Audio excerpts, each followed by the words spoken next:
When it comes to finishing your tracks, your songs, and they've got a great mix, and it comes to that last stage, that mastering stage, do you get a little confuddled in the head, not understanding what people are talking about? What's this magic process? What does it do? Does mastering just equal louder? What is the whole deal with this process called mastering, and why do I have to pay extra for it? If you have these kind of questions in your mind, maybe it's time we had to think on that.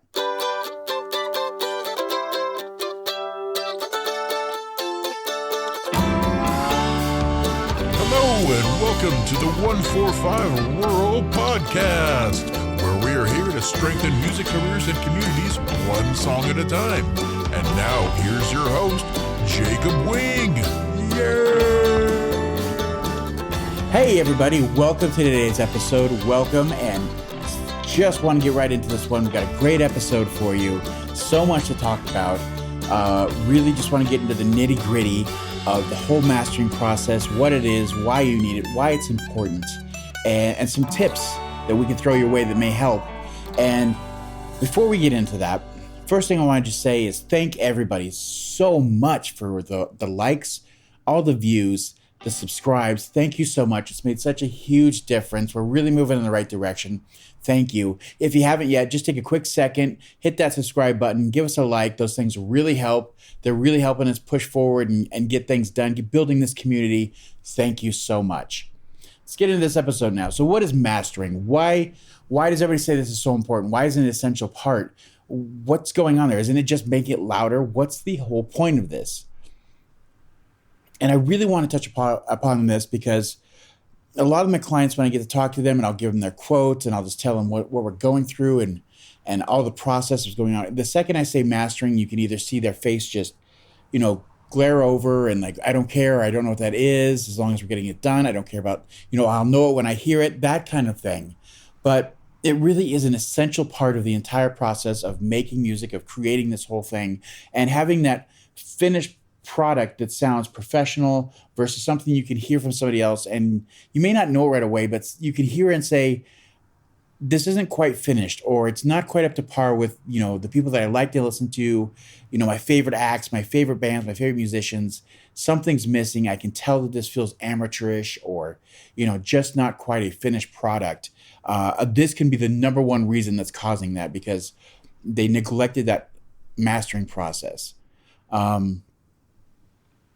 So let's just get right into what is the mastering process. That's the number one thing we need to cover here. If you don't know what that is, if it's a mystery to you, yes, first and foremost, it is about loudness. So it does take your track from a lower level, which we tend to mix our music in a lower level just to kind of keep things in a nice, compact, give us a lot of headroom so that there's room to expand and push forward. But that is really not all there is to it. You don't just flip a switch, throw a limiter on there, whatever it is, and you just say, good enough, this is a mastered product. If it was, it'd be super simple. We wouldn't even call it that. We'd call it make it louder, and we'd just throw it out in the world. So if you really think that that's the only thing that's happening with mastering, if it's the only thing you're doing to your music, you're really doing yourself a disservice, and you're really missing out on a huge portion of what can make your sound come together and sound professional, great, and like it's never sounded before.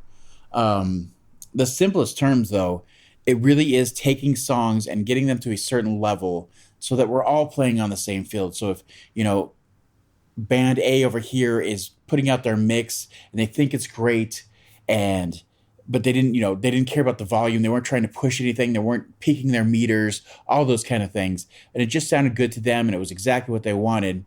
And they put out the same kind of music, the same genre as band B over here, and theirs is just very loud, might not be the best quality music. It might not be as well written or as much emotion. It may not be as good as band A's, but if it's louder, our human perception hears loudness as better. And it's a real quick way that if we're not playing on that same field, if we're all not trying to meet the same level of music, to fall behind, to feel like your music's inferior, or people are picking other people's music out because it's louder. It's one of those things. It's just human nature, and it's one of those things we don't think about.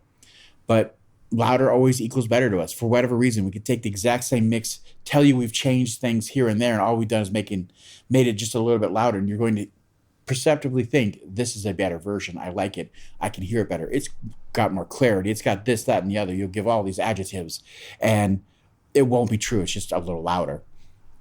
So yes, number one is it's taking your song, taking your mix, and making it so it's at a certain level, and also that it plays across different mediums the same. You want to make sure when you're doing a mastering process that this is coming out and it's sounding good on your car speakers. It's coming out and it's sounding great in your earbuds, in your headphones, on your iPhone, on your Apple iPad, on your Galaxy notebook, whatever it is, any device that's going to be playing this, you want to make sure that it's coming across the best version it can.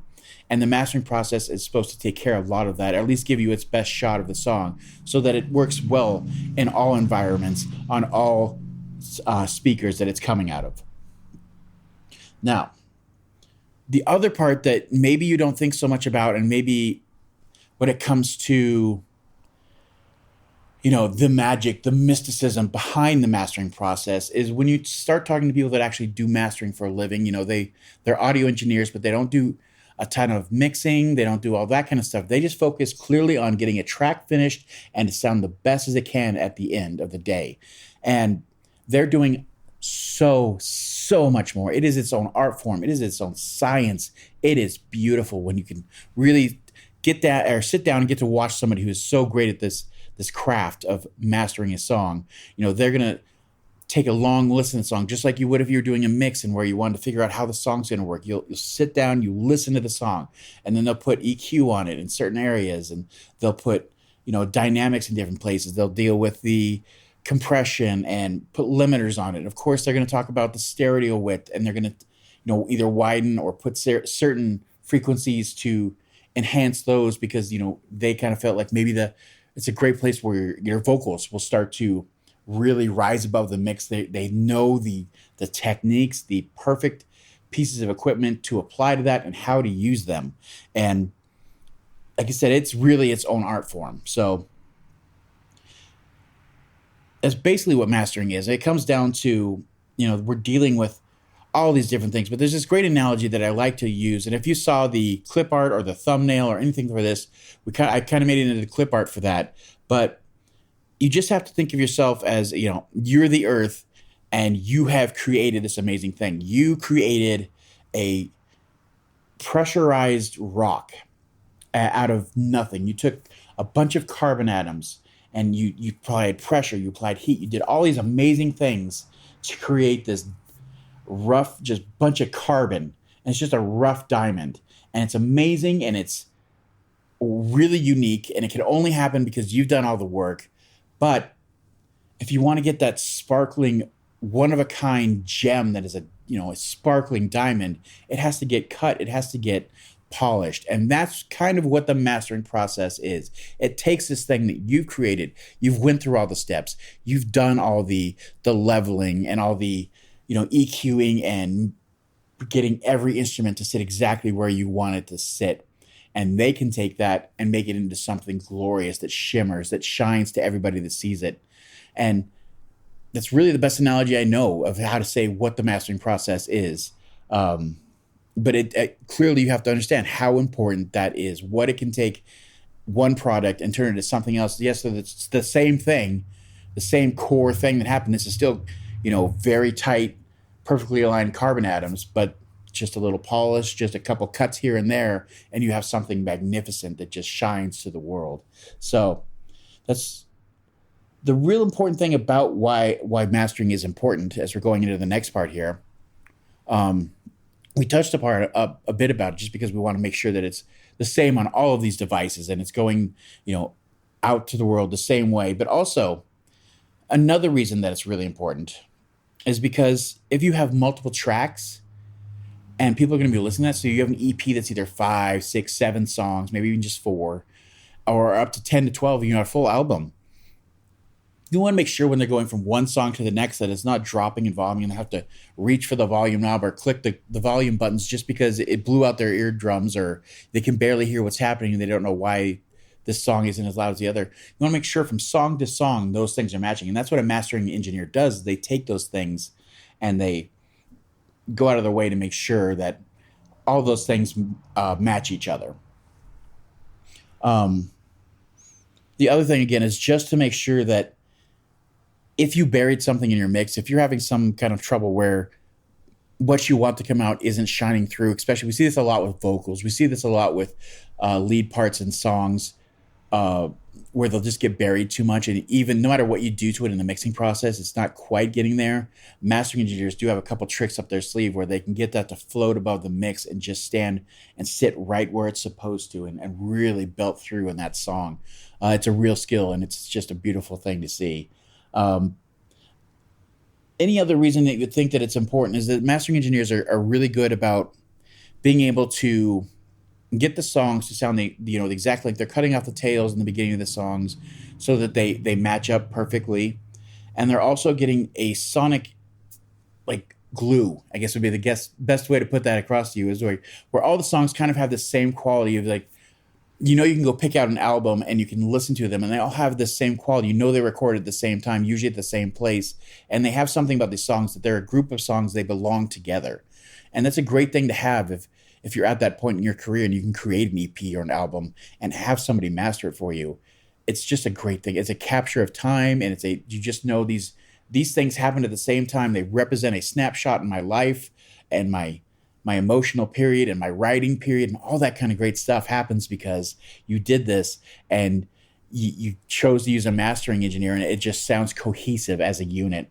And that's another great reason why the mastering process is so important. Hi there, and welcome to the ad break. We're just going to take a moment to let everybody know about our community of growing members, and if you'd like to be a part of that, just look at the info below and there will be a click there for an email sign up to join in and get your voice heard. As well, if you're enjoying this content, please join our Patreon at patreon.com/145rural. There you can join any of our groups, and you can add to the discussion of what topics we will choose that will help you and hopefully future members of our groups, as well as join monthly Q&As and other such benefits. Again, that's patreon.com/145rural, and we look forward to seeing you there. Now, back to that regularly scheduled episode, and enjoy that content. Thanks again.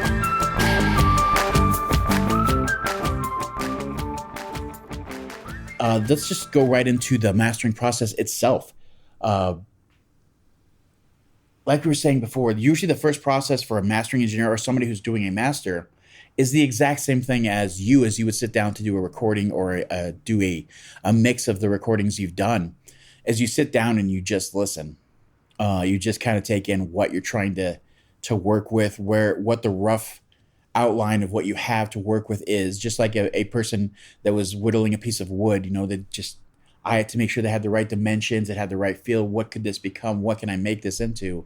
It's kind of that same thing where you will either, mostly start just cutting away little pieces here and there and just making room for certain things, enhancing things that weren't heard enough, a little more bass in this area or focusing bass from one side to the other. All those kind of things. It's the beginning of the process. If you were good to your mastering engineer, if you're doing it yourself or whoever is doing it, hopefully at this point you're going to introduce some references. And I always highly recommend this in the process where you are bringing in outside songs that I love this song. I want it to end up there. And it should be inside wherever you're doing your DAW, wherever you're doing this work or wherever they're doing their work. You should have got them a copy of this so that they can go back real quick and just reference, how close can I get to this, or what qualities of this reference song should I be able to apply to this song? And it works really great when you can just go back and forth, A, B, something like that, and be able to say what's different, why is it different, how do I get from A to B to make it, straightforward. How does this work? How can I make it work? And that's the best way to do it. So, step one was sit down, we take a listen, we get an idea. And then step two, we're using references. We're kind of getting a feel of where the big differences are. Where do we need to meet? Step three, we're talking about making those changes. They'll start bringing out the EQs. They'll start running it through stereo buses. Is always a great thing to do.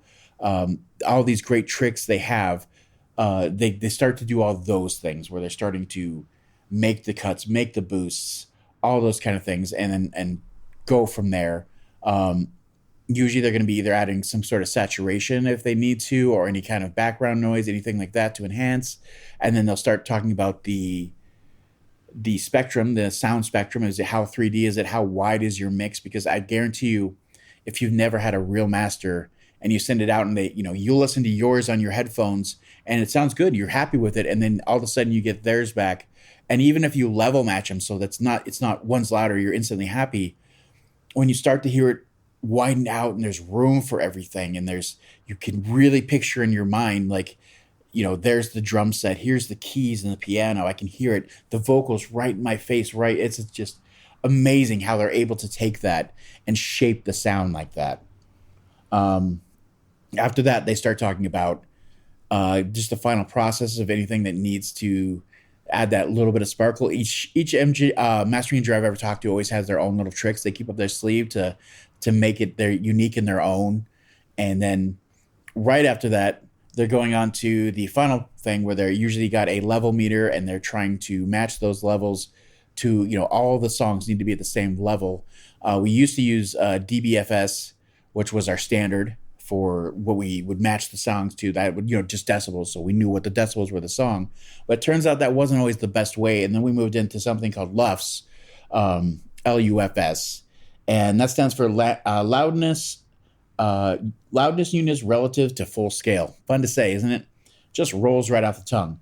But it's a standard way to measure the audio loudness that makes the human perception, and electrical signal intensity. It gets it all on the same level, so we know exactly on every system that you put it on. It doesn't matter if one's on 11 or one's on, every volume could be different and they still sound the same. But this way we know when it's going out and it's going to get put onto streaming platform, it's going to be put on a video, when it's going to be used for whatever it is, how you're going to share it with the world.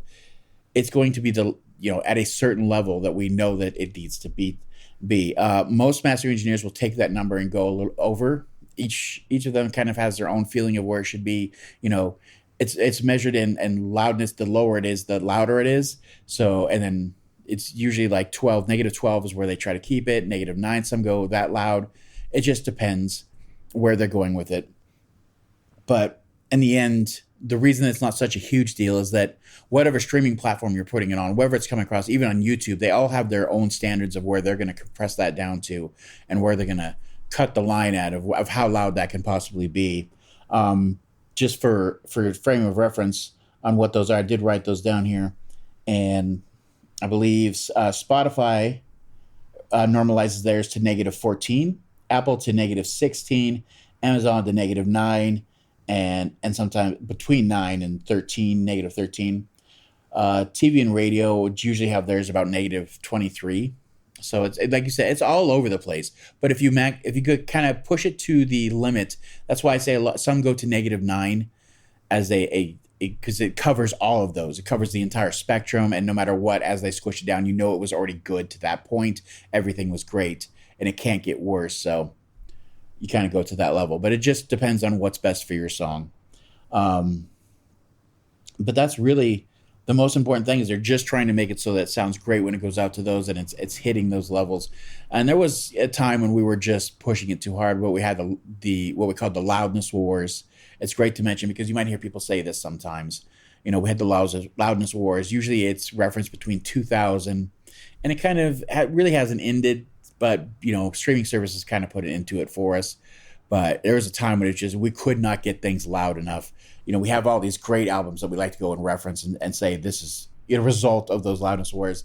Old school Metallica and Death Magnetic, I think, is the album. That one is just pushed as far as it could possibly be when it comes to being mastered. But those days are behind us, and it's not so much the case. And that, since we're all playing on the same field, that's fantastic. But last thing I just want to talk about is just some tips when it comes to mastering. If you decide to do this yourself, we'll have some tips for you on that. If you don't, let's talk about that. So, very first tip, if you're able to, if you can afford it, have somebody else master your music. I don't care even if you're a great mastering engineer and you're, this is what you can do. Even if you were a mastering engineer as your job, I would tell you, if you can afford it, use somebody else. One, it's always great to have somebody's ears on your music. They're going to hear things that you couldn't hear, and you're too close to the project and you don't want them to. Like, it's just great. You always get that thing of, you get that tunnel vision where you can't see what's happening, but they'll be able to instantly hear, like, oh, you kind of missed a couple things, or we can enhance this and make it a little bit better. Having another set of ears is always fantastic. I even have to say the same thing to myself. If it's my own music, I've done mastering for many years, but same thing. I don't want to do it to myself. I have others that I like to reach out to and use, because it's just better to have a second set of ears on that can really give you some perspective and help you get the most out of your music. And it really comes down to the more people that you have on deck, the better it really, the end result winds up with. So that's my first tip. Make sure that if you can in any way afford to have somebody else master your music, do it.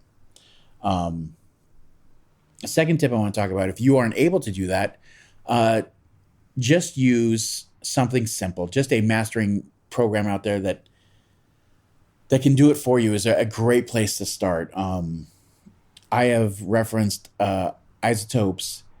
Ozone is a fantastic mastering product. A lot of mastering engineers will tell you, no, that's horrible, but it's better than nothing. If you're not going to do anything, then you just run it through there. You can just press one button. It analyzes your music and it gives you a rough reference of where to start with. It'll pick out the genre for you, what it should sound like, and you can tweak it from there. It's a great, great tool. And you can go in there and use that to reference everything and get a great, decent master to put out to the world. And you can even hear when it's done doing its work, how much different it is. It'll automatically do level matching for you. You hit one button and you're not influenced by this is louder, this is better. It's just going to show you what changes it made and how it affected the song overall. And if that's all you can do, that's a great thing. That's fantastic. That's better than nothing. Better than just throwing a limiter on at the end and calling it good. The last tip I'd like to share is just straightforward, and that is, if you do wind up, if you need to find other tips on mastering, there is so much available to you here on YouTube that'll take you step by step on, here's what you can do, here's how you can accomplish all those things. Do that. Use them. Again, use references. Bring in music that you like, reference that, but then use those tips to get as close as you can. Do what you can. Try something new and see how far you can use it. And then, of course, be honest with yourself. If it doesn't sound better, take it off. People can really overdo this by trying to do too many things, and the track gets ruined. And you don't want to be that person. Just be really honest with yourself. A, B, this is good, this is not good. Yes, not good, throw it off, don't need it. And there's many times that when I go through my entire mastering process for a client, you got to get in that mindset of telling yourself, like, hey, this isn't helping, this isn't adding anything, this is just taking up processing power. That's all it's doing right now. Or those kind of things. It's not adding to the end result. Those are really the best ones I can give you. I'll even give you a bonus one here on top of that. And that is that if you were going to do your own mastering, make sure you do it on a day different than a day that you have done your mixing. So if you went through and did all your mixing, you got it to right where it was, don't automatically walk into the process of, I'm going to start my mastering right now. Give yourself a day, give yourself a couple days, walk away, come in with that different mindset of, today I'm a mastering engineer and not a mixing engineer. And it really can it seems so simple and stupid, but it makes such a big difference if you can give yourself that time away from it and come back with a mindset of a different task is at hand, so I have to have a different mindset. It can make such a huge difference. So give that a shot. That's a great tip I like to share with people. So there you go, free bonus tip. But that's all I have for you today. I just wanted to clear up some of those things of what is mastering, why it's important, what it can do for you, and throw some tips your way. So if this has helped you at all, please give us a like, give subscribe. All those things super help. We really appreciate it. Thank you so much. And of course, we're going to see you guys on that next episode, all right? Bye.